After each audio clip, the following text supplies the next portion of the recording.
നമസ്കാരം. ഇന്ന് നമ്മൾ സംസാരിക്കാൻ പോകുന്നത് ഒരു പുസ്തകത്തെക്കുറിച്ചാണ്.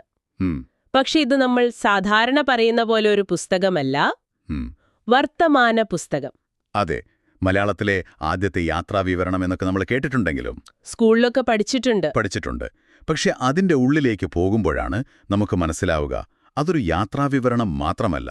ശരിക്കും പറഞ്ഞാൽ അതൊരു മാനിഫെസ്റ്റോയാണ്, ഒരു കുറ്റപത്രം പോലുമാണ്. അതെ, ഒരു ജനതയുടെ പോരാട്ടത്തിന്റെ കഥ. കൃത്യമായി പറഞ്ഞാൽ പാറേമാക്കൽ തോമാ കത്തനാർ എഴുതിയ ഈ പുസ്തകം 18ാം നൂറ്റാണ്ടിലെ, അതായത് ഒരു 1773 മുതൽ 86 വരെയുള്ള കാലഘട്ടത്തിലെ കേരളത്തിലെ നസ്രാണി സമൂഹം അവരുടെ ഒരു നിലനിൽപ്പിനു വേണ്ടി നടത്തിയ പോരാട്ടത്തിന്റെ നേർസാക്ഷ്യമാണ്. ഒരു തരം സ്വാതന്ത്ര്യസമരമെന്ന് തന്നെ പറയാം. തീർച്ചയായും.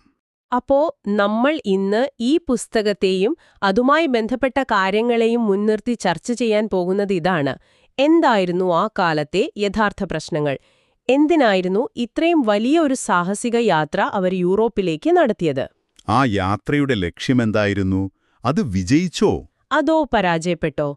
ഈ ചോദ്യങ്ങൾക്കുള്ള ഉത്തരമാണ് നമ്മൾ ഇന്ന് തേടുന്നത്. തീർച്ചയായും. അപ്പോ ഈ കഥയുടെ ഒരു തുടക്കം മനസ്സിലാക്കണമെങ്കിൽ അന്നത്തെ കേരളത്തിലെ സഭയുടെ ഒരു അധികാരഘടനയുണ്ടല്ലോ, അതിനെക്കുറിച്ചൊരു ധാരണ വേണം. ഓക്കേ. അതായത് കാഴ്ചയിൽ ഒന്നാണെന്ന് തോന്നുമെങ്കിലും അന്ന് 2 സമാന്തര ഭരണകൂടങ്ങളിവിടെ പ്രവർത്തിക്കുന്നുണ്ടായിരുന്നു. അപ്പോ ഈ പ്രശ്നങ്ങളുടെയൊക്കെ തുടക്കമെന്ന് പറയുന്നത് സഭയ്ക്കുള്ളിലെ ഒരു അധികാര വടംവലിയിൽ നിന്നാണ്, അല്ലേ? അതെ അതെ, പ്രധാനമായും 2 യൂറോപ്യൻ ശക്തികളായിരുന്നു കാര്യങ്ങൾ നിയന്ത്രിച്ചിരുന്നത്. ആരൊക്കെയായിരുന്നു അത്? ഒന്ന്, പോർച്ചുഗീസ് രാജാവിന്റെ നേരിട്ടുള്ള നിയന്ത്രണത്തിലുള്ള പദ്രുവാദോ എന്ന സംവിധാനം, നിയന്ത്രിക്കുന്ന പ്രൊപ്പഗാൻഡ എന്ന സംവിധാനം. അതിന്റെ കേന്ദ്രം വരാപ്പുഴയായിരുന്നു. ഇറ്റാലിയൻ കർമ്മലിത്ത മിഷണറിമാരാണ് അതിന്റെ തലപ്പത്ത്. രസകരമായ കാര്യം എന്താന്ന് വെച്ചാൽ ഇവര് തമ്മിലും അത്ര രസത്തിലായിരുന്നില്ല, അല്ലേ? ഒരു രസത്തിലുമല്ലായിരുന്നു. അപ്പോ നിങ്ങളൊന്ന് ആലോചിച്ചു നോക്കൂ. കേരളത്തിലെ നസ്രാണികളുടെ കാര്യം തീരുമാനിക്കാൻ 2 വിദേശ ശക്തികൾ തമ്മിലിവിടെ മത്സരിക്കുകയാണ്. ഇതിനിടയിൽ പെട്ടുപോയത് ഇവിടുത്തെ സാധാരണ വിശ്വാസികളും. കൃത്യമായി പറഞ്ഞാൽ അതുതന്നെ. ഇതൊരു മതപരമായ പ്രശ്നം മാത്രമല്ല, യൂറോപ്യൻ കൊളോണിയൽ രാഷ്ട്രീയം കേരളത്തിൽ കളിച്ച കളിയുടെ ഒരു ഭാഗം കൂടിയായിരുന്നു ഇത്. നസ്രാണികൾക്ക് സ്വന്തം കാര്യത്തിൽ ഒരഭിപ്രായം പറയാൻ പോലും അവകാശമില്ലാത്തൊരവസ്ഥ. അതെ, അവരുടെ ഏറ്റവും വലിയ സങ്കടം ജാതിക്ക് കർത്തവ്യൻ, അതായത് സ്വന്തം കൂട്ടത്തിൽ നിന്നൊരു തലവനില്ല എന്നതായിരുന്നു. ഈ ഒരു പശ്ചാത്തലത്തിലാണ് കഥയിലെ ആദ്യത്തെ തീപ്പൊരി വീഴുന്നത്. 1773 ആ സംഭവമല്ലേ? അതെ, വരാപ്പുഴ മെത്രാനായിരുന്ന ഫ്ലോറൻസിന്റെ മരണം. എന്താണ് അവിടെ സംഭവിച്ചത്? അദ്ദേഹത്തിന്റെ ശവസംസ്കാര ചടങ്ങിൽ പങ്കെടുക്കാൻ പോയ നസ്രാണി വൈദികരെ അവിടെയുണ്ടായിരുന്ന വിദേശ പാതിരിമാർ തടഞ്ഞു. തടഞ്ഞെന്നോ? അതെ, എന്നിട്ട് പറഞ്ഞു, ഈ മെത്രാൻ ഞങ്ങളുടേതാണ്, നിങ്ങളുടേതല്ല എന്ന് പരസ്യമായി അപമാനിച്ച് തിരിച്ചയച്ചു. അതൊരു വലിയ അപമാനമായി പോയി. ഒരു സമൂഹത്തെ മുഴുവൻ മാറ്റി നിർത്തുന്നത് പോലെ. തീർച്ചയായും. ആ സംഭവത്തിൽ പ്രതിഷേധിച്ച് നസ്രാണികൾ അങ്കമാലിയിൽ ഒരുമിച്ചുകൂടി. ആ യോഗം അങ്ങനെ നടന്നുകൊണ്ടിരിക്കുമ്പോഴാണ് അവരെ കൂടുതൽ പ്രകോപിപ്പിച്ച മറ്റൊരു വാർത്ത വരുന്നത്. എന്തായിരുന്നു അത്? എടപ്പള്ളി വികാരിയായിരുന്ന ചാക്കോ കത്തനാരെ വിദേശ മിഷണറിമാർ ഒരു കള്ളക്കേസിൽ കുടുക്കി ക്രൂരമായി മർദ്ദിച്ചു കൊലപ്പെടുത്തിയെന്ന വാർത്ത. അയ്യോ, എന്തൊരു ക്രൂരതയാണത്! ഒരു വൈദികനെ തന്നെ അവർ. അതെ, അന്ത്യകൂദാശ പോലും കൊടുക്കാതെയാണ് അദ്ദേഹം മരിച്ചത്. ഈ വാർത്ത കൂടി കേട്ടതോടെ അങ്കമാലിയിൽ കൂടിയ ആളുകളുടെ രോഷം അണപൊട്ടി. അതോടെ അവർക്കൊരു കാര്യം ഉറപ്പായി കാണും. ഉറപ്പായി. ഇവിടെയിരുന്ന് പരാതി പറഞ്ഞിട്ടോ കരഞ്ഞിട്ടോ ഒരു കാര്യവുമില്ല. അധികാരത്തിന്റെ ഉറവിടം എവിടെയാണോ അവിടെ തന്നെ പോയി മുട്ടണം. അങ്ങനെയാണല്ലേ റോമിലേക്കുള്ള ആ ഒരു ഇതിഹാസ യാത്രയ്ക്ക് കളമൊരുങ്ങുന്നത്. അതെ, ഇന്നത്തെ പോലെ വിമാനമോ ഒന്നുമില്ലാത്ത കാലമാണ്. മാസങ്ങളെടുത്ത് കടലിലെ കൊടുങ്കാറ്റും രോഗങ്ങളും കൊള്ളക്കാരെയും ഒക്കെ അതിജീവിച്ച് യൂറോപ്പിലെത്തുക. അതൊരു ഭ്രാന്തൻ തീരുമാനം പോലെ തോന്നാം. ശരിയാണ്. പക്ഷെ അവർക്ക് വേറെ വഴിയില്ലായിരുന്നു. ആ ദൗത്യസംഘത്തെ നയിക്കാൻ 2 പേർ മുന്നോട്ട് വന്നു. ആരൊക്കെയായിരുന്നു അവർ? പണ്ഡിതനായിരുന്ന ജോസഫ് കരിയാട്ടിൽ മൽപ്പാനും അദ്ദേഹത്തിന്റെ വലം കൈയും ഈ പുസ്തകം എഴുതിയ ആളുമായ പാറേമാക്കൽ തോമാ കത്തനാരും. കൂടെ വേറെയും ആളുകളുണ്ടായിരുന്നല്ലോ. പഠനത്തിനായി 2 വിദ്യാർത്ഥികളുമുണ്ടായിരുന്നു. അപ്പോ എന്തായിരുന്നു അവരുടെ പ്രധാന ലക്ഷ്യങ്ങൾ? വെറുതെ പോയി പരാതി പറയുക എന്നതായിരുന്നില്ലല്ലോ. അല്ല, അവർക്ക് വളരെ വ്യക്തമായ 2 ലക്ഷ്യങ്ങളുണ്ടായിരുന്നു. ഒന്ന്, ചില തർക്കങ്ങളുടെ പേരിൽ സഭയിൽ നിന്ന് കുറച്ചകന്നു നിൽക്കുകയായിരുന്ന മാർത്തോമാറാമനെ അനുനയിപ്പിച്ച് കത്തോലിക്കാ സഭയുമായി വീണ്ടും ഒന്നിപ്പിക്കുക. ഓക്കേ. 2, ഏറ്റവും പ്രധാനപ്പെട്ട ലക്ഷ്യം, മലങ്കര സഭയ്ക്ക് തദ്ദേശീയനായ സ്വന്തം ജനതയിൽപ്പെട്ട ഒരു മെത്രാനെ നേടിയെടുക്കുക. അതായത് ഈ വിദേശ ഭരണത്തിനൊരന്ത്യം കുറിക്കുക. അതെ. ആ യാത്രയുടെ വിവരണങ്ങളിൽ തോമാ കത്തനാർ ദൈവപരിപാലന എന്നൊരു വാക്ക് ഒരുപാട് ഉപയോഗിക്കുന്നുണ്ട്.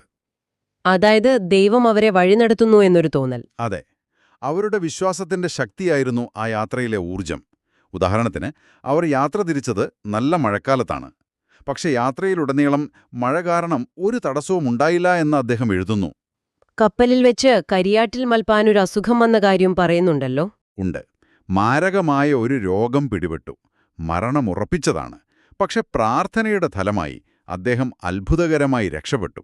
ഇതൊക്കെ തങ്ങളെ ആരോ സഹായിക്കുന്നു എന്നൊരു ബോധ്യം അവർക്ക് നൽകി. ഈ യാത്രക്കിടയിൽ അവർ വെറുമൊരു പരാതിക്കാരായിരുന്നില്ല, മറിച്ച് തങ്ങളുടെ സ്വത്വം ഉറക്കെ പ്രഖ്യാപിക്കാനും ശ്രമിക്കുന്നുണ്ടായിരുന്നു, അല്ലേ? വളരെ പ്രധാനപ്പെട്ടൊരു നിരീക്ഷണമാണത്. ഉദയഗിരിയിലെ ആ സംഭവം പോലെ. അതെ. തിരുവിതാംകൂർ സൈന്യത്തിന്റെ വലിയ കപ്പിത്താനായിരുന്ന ഡിലനോയുടെ കബറിടത്തിൽ വച്ച് അവർ സുറിയാനി ക്രമത്തിൽ വലിയൊരു കുർബാന അർപ്പിച്ചു. റാസ എന്നാണ് അതിന് പറയുക. അതെന്തായിരുന്നു ഒരു സാധാരണ കുർബാനയിൽ നിന്നും വ്യത്യസ്തമായിരുന്നത്? അതിന്റെ ഒരു പ്രാധാന്യം എന്തായിരുന്നു? ഇത് കേവലമൊരു ആരാധനയായിരുന്നില്ല. അതൊരു രാഷ്ട്രീയ പ്രഖ്യാപനമായിരുന്നു. നിങ്ങൾ നോക്കൂ, ലത്തീൻ രീതിയിൽ മാത്രമല്ല ആരാധന. ഞങ്ങളുടെ പൗരാണികമായ പാരമ്പര്യമുള്ള സുറിയാനി രീതിയിലും ആരാധന നടത്താൻ ഞങ്ങൾക്കറിയാം എന്ന യൂറോപ്യൻ അധികാരികളെ നിശബ്ദമായി ഓർമ്മിപ്പിക്കുകയായിരുന്നു അവർ. ഞങ്ങളുടെ പാരമ്പര്യത്തിന് നിങ്ങളുടേതിനേക്കാൾ പഴക്കമുണ്ട്, ഞങ്ങൾ അതിൽ അഭിമാനിക്കുന്നു എന്നൊരു സന്ദേശം. കൃത്യമായി ഒരു സൈലന്റ് സ്റ്റേറ്റ്മെന്റ്. അവരെ ഈ നിലപാട് യാത്രക്കിടയിൽ ബ്രസീലിൽ വെച്ചും ആവർത്തിക്കുന്നുണ്ടല്ലോ. അതെ. യാത്രക്കിടയിൽ അവർ ബ്രസീലിലെ ബാഹ്യ എന്ന സ്ഥലത്തിറങ്ങി അവിടെ വെച്ച് ലത്തീൻ രീതിയിലേക്ക് ആരാധന മാറ്റാൻ ചിലർ ആവശ്യപ്പെട്ടപ്പോൾ അവർ ധൈര്യപൂർവ്വം അത് നിരസിച്ചു. തങ്ങളുടെ പാരമ്പര്യത്തിൽ ഉറച്ചുനിന്നു. അത് അവരുടെ ആത്മാഭിമാനത്തിന്റെ പ്രഖ്യാപനമായിരുന്നു. തീർച്ചയായും. സുറിയാനിയിലുള്ള അവരുടെ കുർബാന കണ്ട് ബ്രസീലുകാർ അത്ഭുതപ്പെട്ടുവെന്നും കത്തനാർ എഴുതുന്നുണ്ട്. അങ്ങനെ വർഷങ്ങൾ നീണ്ട ആ യാത്രയ്ക്ക് ശേഷം 1779 അവർ യൂറോപ്പിലെത്തി. അതെ. ആദ്യം പോർച്ചുഗലിലെ ലിസ്ബണിൽ. അവിടുത്തെ അനുഭവം എങ്ങനെയായിരുന്നു? വളരെ മികച്ചതായിരുന്നു. ശരിക്കും പറഞ്ഞാൽ അവർ പോർച്ചുഗൽ രാജ്ഞിയെ നേരിൽ കണ്ടു. തങ്ങളുടെ 6 പ്രധാന ആവശ്യങ്ങൾ അടങ്ങിയ ഒരു നിവേദനം കൊടുത്തു. രാജ്ഞിയുടെ പ്രതികരണം? രാജകുടുംബം വളരെ സ്നേഹത്തോടെയും ബഹുമാനത്തോടെയുമാണ് അവരോട് പെരുമാറിയത്. തദ്ദേശീയനായ മെത്രാൻ എന്നവരുടെ ആവശ്യം രാജ്ഞി അനുഭാവപൂർവ്വം കേട്ടു. അതൊരു വലിയ പ്രതീക്ഷ നൽകി. പക്ഷേ റോമിലെത്തിയപ്പോൾ കഥ മാറി. നേരെ തിരിഞ്ഞു. അക്ഷരാർത്ഥത്തിൽ ലിസ്ബണിൽ നിന്ന് കിട്ടിയ സ്നേഹത്തിന് നേർവിപരീതമായിരുന്നു റോമിൽ നിന്ന് കിട്ടിയത്. അവിടെ പ്രൊപ്പഗാൻഡയുടെ തലവനായിരുന്ന കാർഡിനൽ കാസ്റ്റെല്ലി. അതെ. അദ്ദേഹം അവരെ കണ്ടപ്പോൾ അക്ഷരാർത്ഥത്തിൽ പൊട്ടിത്തെറിച്ചു. നിങ്ങളെ ഞാൻ നായ്ക്കളെപ്പോലെ ആട്ടിപ്പായിക്കും എന്നാണ് അവരോട് പറഞ്ഞതെന്ന് പുസ്തകത്തിൽ രേഖപ്പെടുത്തിയിട്ടുണ്ട്. എന്തിനായിരുന്നു ഇത്രയും വലിയ ദേഷ്യം? കേരളത്തിൽ നിന്ന് ഇത്രയും ദൂരെ യാത്ര ചെയ്തു വന്നവരല്ലേ? ഒരല്പം മര്യാദ കാണിക്കാമായിരുന്നില്ലേ? ഇതാണ് നമ്മൾ നേരത്തെ പറഞ്ഞ കൊളോണിയൽ അധികാരത്തിന്റെ യഥാർത്ഥ മുഖം. റോമിലെ ആ ഉദ്യോഗസ്ഥന്റെ പ്രതികരണം ഏതൊരു കൊളോണിയൽ ഭരണാധികാരിയുടെയും ഉള്ളിലെ ഭയമാണ് വെളിവാക്കുന്നത്. നിയന്ത്രണം നഷ്ടപ്പെടുമോ എന്ന ഭയം. അതെ. നിങ്ങളൊന്ന് ഓർത്തുനോക്കൂ. മാർത്തോമ ആറാമനുമായി യോജിപ്പുണ്ടായാൽ മലങ്കര സഭ ഒന്നാകും. തദ്ദേശീയനായ മിത്രൻ വന്നാൽ പിന്നെ യൂറോപ്യൻ മിഷണറിമാർക്ക് ഇവിടെ എന്ത് അധികാരം? അവരുടെ മുഴുവൻ അധികാരഘടനയ്ക്കും നേരെയുള്ള ഒരു ഭീഷണിയായാണ് കരിയാട്ടിലിനെയും തോമാ കത്തനാരെയും അവർ കണ്ടത്. അതുകൊണ്ടാണ് അത്രയും ശത്രുതയോടെ പെരുമാറിയത്. തീർച്ചയായും. അവർ മാർപ്പാപ്പയെ കണ്ടിരുന്നല്ലോ, പയസ് ആറാമനെ. അവിടെ എന്താണ് സംഭവിച്ചത്? അതും ഒരു നിരാശാജനകമായ അനുഭവമായിരുന്നു. മാർത്തോമ ആറാമന്റെ വിശ്വാസ പ്രഖ്യാപനമടങ്ങിയ പുസ്തകം അവർ മാർപ്പാപ്പയ്ക്ക് കൊടുത്തു. എന്നിട്ട് അദ്ദേഹം അത് ഗൗരവമായി നോക്കുക പോലും ചെയ്യാതെ ഒരു സഹായിക്ക് കൈമാറി. വർഷങ്ങൾ നീണ്ട തങ്ങളുടെ പ്രയത്നത്തിന് ഒരു വിലയും കിട്ടാത്തതുപോലെ അവർക്ക് തോന്നി. അപ്പോൾ റോമിലെ ദൗത്യം ഒരു പരാജയമായിരുന്നോ? പൂർണ്ണമായിട്ടല്ല. ഈ തിരിച്ചടികൾക്കിടയിലും അവർ വളരെ തന്ത്രപരമായ ഒരു വിജയം നേടി. അതെന്തായിരുന്നു? കേരളത്തിലെ നസ്രാണികളെ ഒരുപാട് ഉപദ്രവിച്ചിരുന്ന പാതിരി ജോൺ എന്നൊരു മിഷണറിയെ മെത്രാനായി നിയമിക്കാൻ റോമിൽ രഹസ്യമായി ചില നീക്കങ്ങൾ നടക്കുന്നുണ്ടായിരുന്നു. ഓക്കേ. പോർച്ചുഗീസ് അംബാസഡറുടെ സഹായത്തോടെ അവർ ആ നിയമനം തടഞ്ഞു. അതൊരു ചെറിയ കാര്യമായി തോന്നാമെങ്കിലും പ്രതികൂല സാഹചര്യത്തിലും അവരെത്രത്തോളം പോരാടിയെന്നതിൻ്റെ ഒരു വലിയ തെളിവാണത്. തോമാ കത്തനാരുടെ നിരീക്ഷണങ്ങൾ ഈ ഭാഗത്ത് വളരെ രസകരമാണ്. ഒരു വശത്ത് റോമിലെ സഭാധികാരികളുടെ ധാർഷ്ട്യം, മറുവശത്ത് യൂറോപ്പിലെ സാധാരണക്കാരുടെ പൊതുബോധവും. രണ്ടിനെയും അദ്ദേഹം വേർതിരിച്ച് കാണുന്നുണ്ട്. അതെ, വ്യക്തികളെയും വ്യവസ്ഥിതിയെയും വേർതിരിച്ച് കാണാനുള്ള അദ്ദേഹത്തിന്റെ കഴിവ് അപാരമാണ്.